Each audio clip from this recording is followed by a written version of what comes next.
एक से एक होकर गहरी और कहा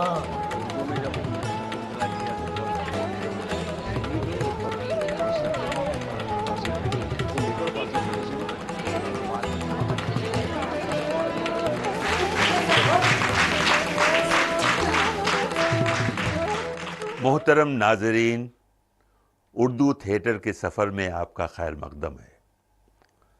हम जानते हैं कि पारसी थिएटर के पूरे अहद में जिन ड्रामा निगारों ने अपनी खिदमत अंजाम दी, उनमें ज़्यादातर ड्रामा निगारों ने चबाए हुए निवाले से ही काम चलाया। इनमें एक ड्रामा निगार थे जो दूसरों से बिल्कुल मुख्तलिफ थे, और वो हैं आगा हश्र कश्मीरी।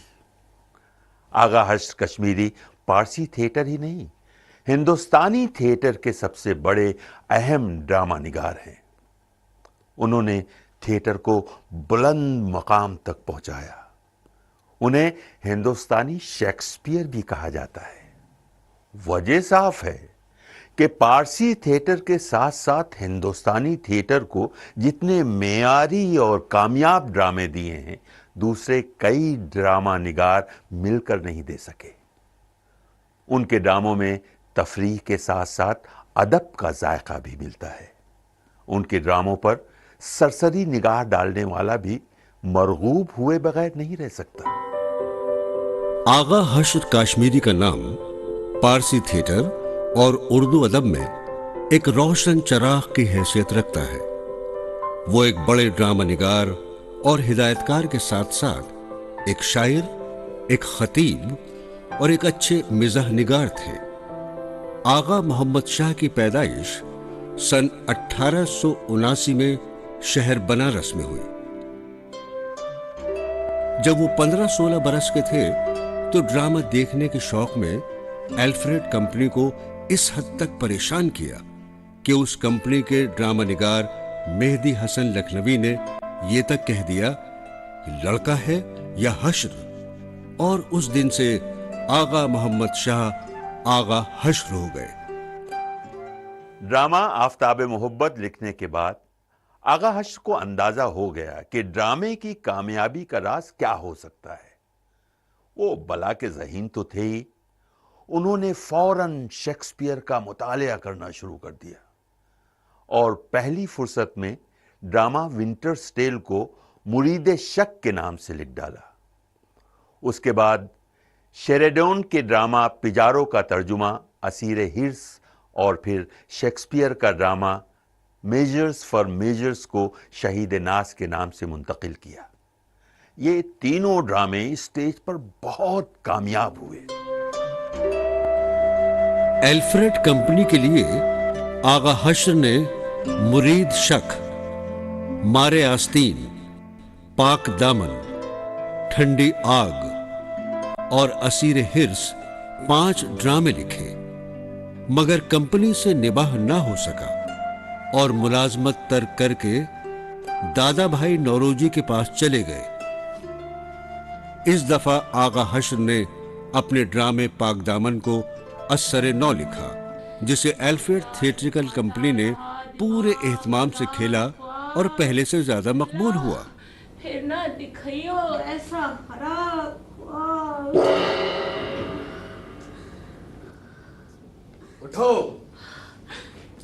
दफ्तर और आग का मोहताज है तकरीर का, ख्वाब पूरा हो चुका, अब वक्त है ताबीर का। ये तो सचमुच आलमे बेदारी है, मेरे सामने वही स्याह कारी है। इलाही किसको पुकारूं मैं इस बेनवाई में, ये जुल्म तेरी जमीन तेरी खुदाई में, तू ही बचाएगा आकर तो बच सकूंगी मैं, करीब गाय को घेरा है खजानी में। परवीन देख, इधर देख, मेरा दर्जाए गुरूर इज्जत शौकत सब तेरे कदमों के आगे तेरी मोहब्बत के लिए झुके हुए हैं।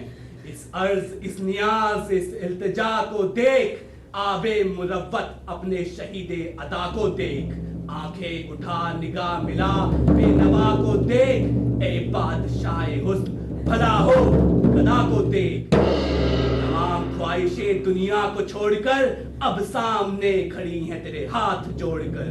असद, मुझे जाने दे, रास्ता दे। असद, देखो तुमने मुझे कितनी बार सताया और मैंने बद्दुआ के लिए तेरे लिए कभी हाथ ना उठाया। मुझे बता कि मुझसे नफरत क्यों करती है? मुझे बता कि मैं किस बात पर तेरी इज्जत करूं। क्या कमी है मुझ में? क्या मैं दौलतमंद नहीं, मुअज़्ज़ज़ नहीं, जवां मर्द नहीं, सैकड़ों बल्कि हजारों में फर्द नहीं? तो मुअज़्ज़ज़, दौलतमंद, जवां मर्द कुछ भी नहीं। अगर दौलतमंद होते तो दिल की सखावत दिखाते, मुअज़्ज़ज़ होते तो दूसरों की बेइज्जती से खौफ खाते, और अगर जवां मर्द होते तो एक बेकस औरत को कभी न सताते।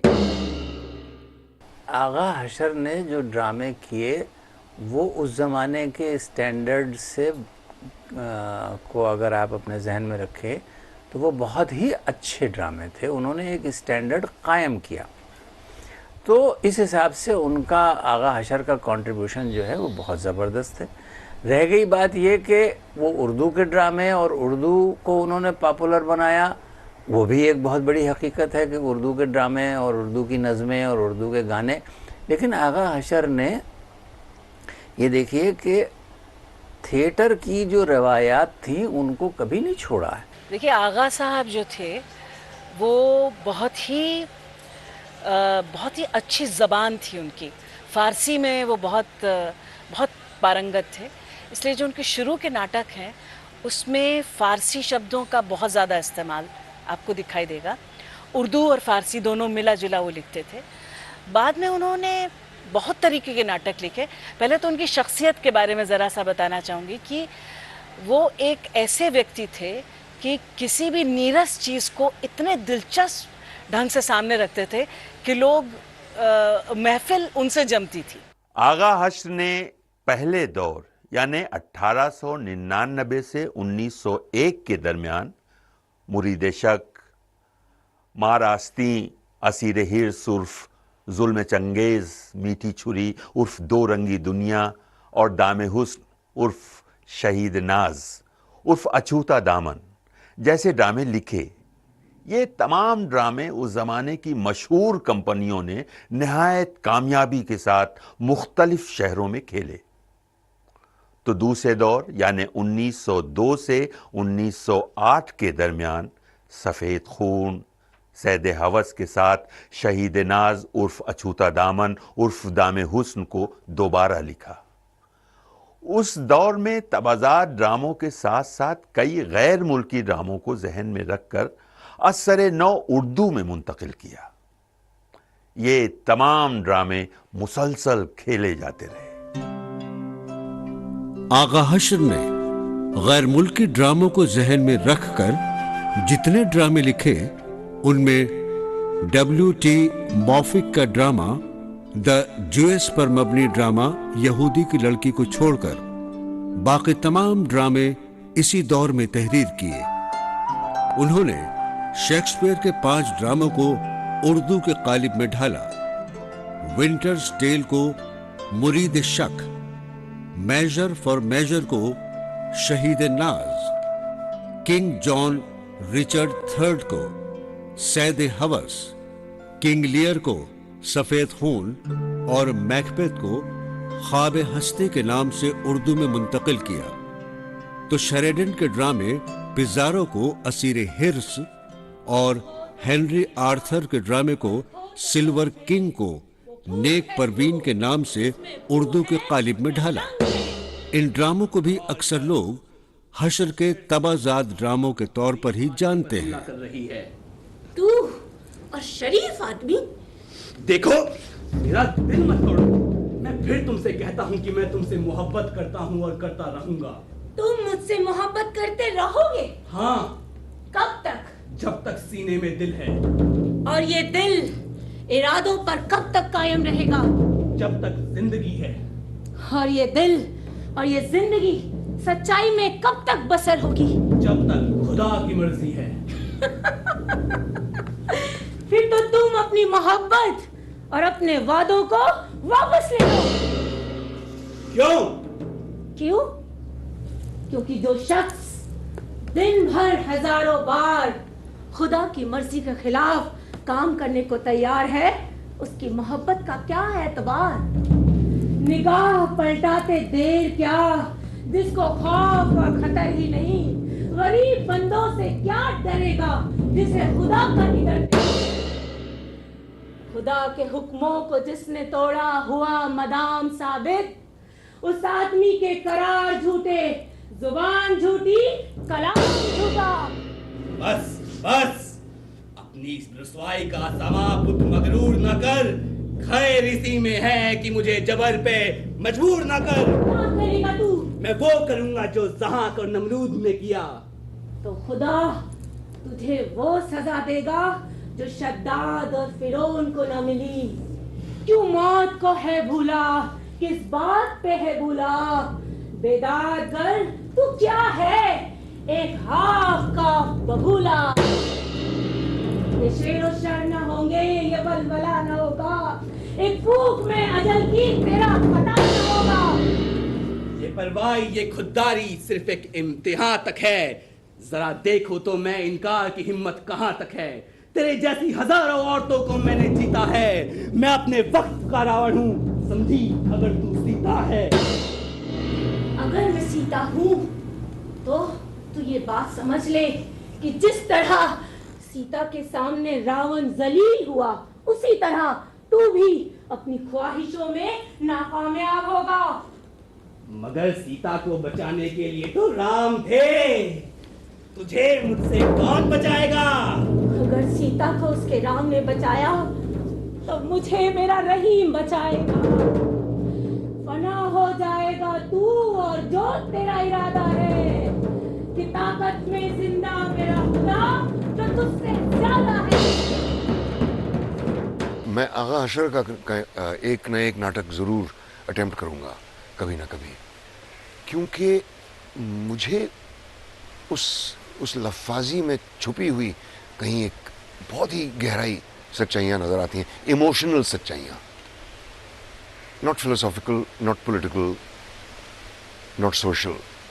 अनफॉर्चुनेटली उन्होंने इस तरह के सब्जेक्ट्स टैकल किया है बहुत ही एक ब्रॉड स्ट्रोक्स इस्तेमाल करके, बट इमोशनल सच्चाइयाँ जिसका मुझसे गहराई से ज़्यादा गहराई से वास्ता है, वो मुझे छुपाई हुई देखते हैं। यहूदी की लड़की या नेक परवीन जिस तरह का नाटक मैं ज़रूर करना चाहूँगा कि उसी अंदाज में, ज़रूरी नहीं है कि खोखले परफॉर्मेंसेस किए जाएं, उसी अंदाज को इस्तेमाल करके सच्चाई कैसे लाई जा सकती है।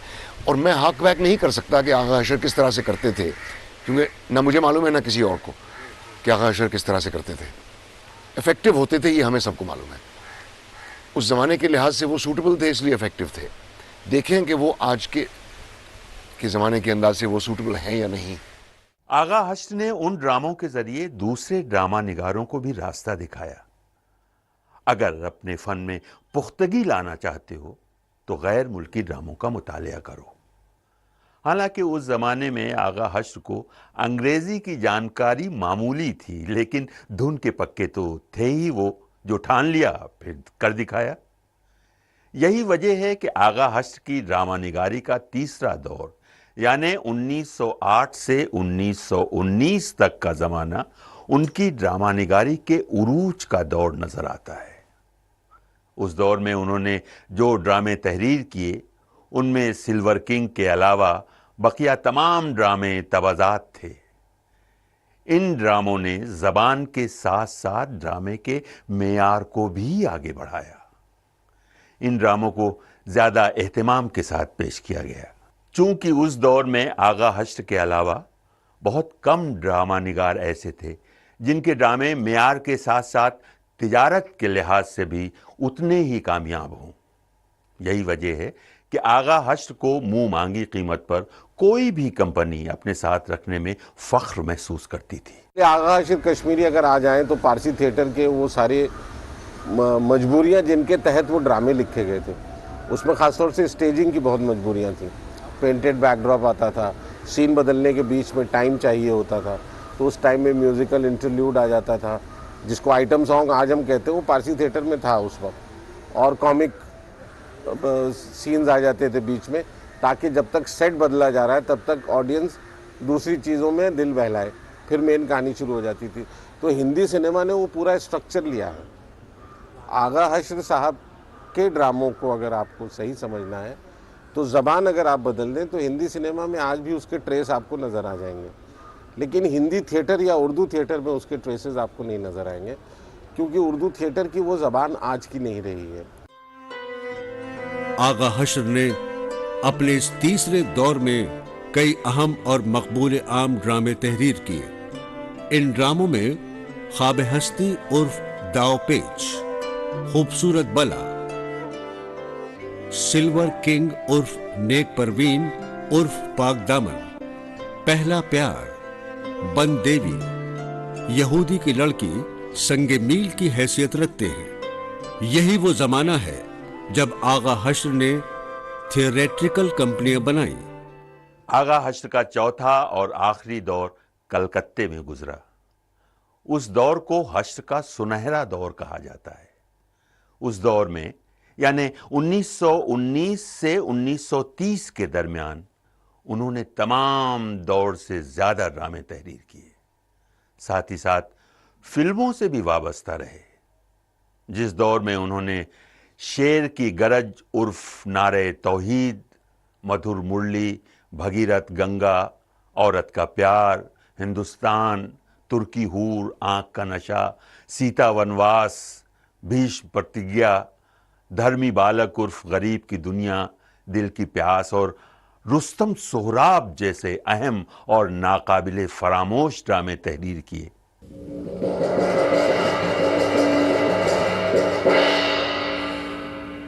परवरदिगार, मैंने कभी तेरे कहर व गजब को हकीर नहीं समझा, कभी तेरी ताकत के आगे अपनी फानी ताकत का गुरूर नहीं किया। फिर इस जिल्लत की शक्ल में तू मुझे मेरे किस गुनाह की सजा दे रहा है? वो दर्दमंदों की दवा और कमजोरों की ताकत, वह नाउमीदों की उम्मीद। मैंने कल रात तेरे आगे सजदाए नियाज के साथ साथ आंसू बहाकर मदद की इल्तिजा की है। अपने इस अजीज की इल्तिजा कबूल कर मेरे मालिक, और मुझे मेरी जवानी का जोरो शोर एक बार फिर वापस दे दे। अता कर दे वही ताकत जो थी कभी मेरे बस में, जवानी का लहू फिर जोश मारे मेरी नस नस में। तेरी कुदरत हिला सकती है सारे कारखाने को, तो एक बार फिर से लौटा दे गुजरे जमाने, गुजरे जमाने को, गुजरे जमाने। मुमकिन है कि आज की सुबह उसकी जिंदगी की शान साबित हो। ना जाने क्या सबब है, उसकी मौत का ख्याल दिल में आते ही रूह कांप उठती है। तू आ गया। जंग के नकारे की पहली चोट से तेरी नींद टूट गई। बहादुर अपना वादा कभी नहीं भूलता। मैं कल रात से ही सुबह होने का इंतजार कर रहा था। आज इस लड़ाई का दूसरा दिन है। जानता है इस जंग का नतीजा क्या होगा? हाँ, हम दोनों में से एक की मौत। तेरे दिल बूढ़े, मेरा दिल तेरी मौत देखने को नहीं होता। एक आवाज मुझे बार बार रोक रही है।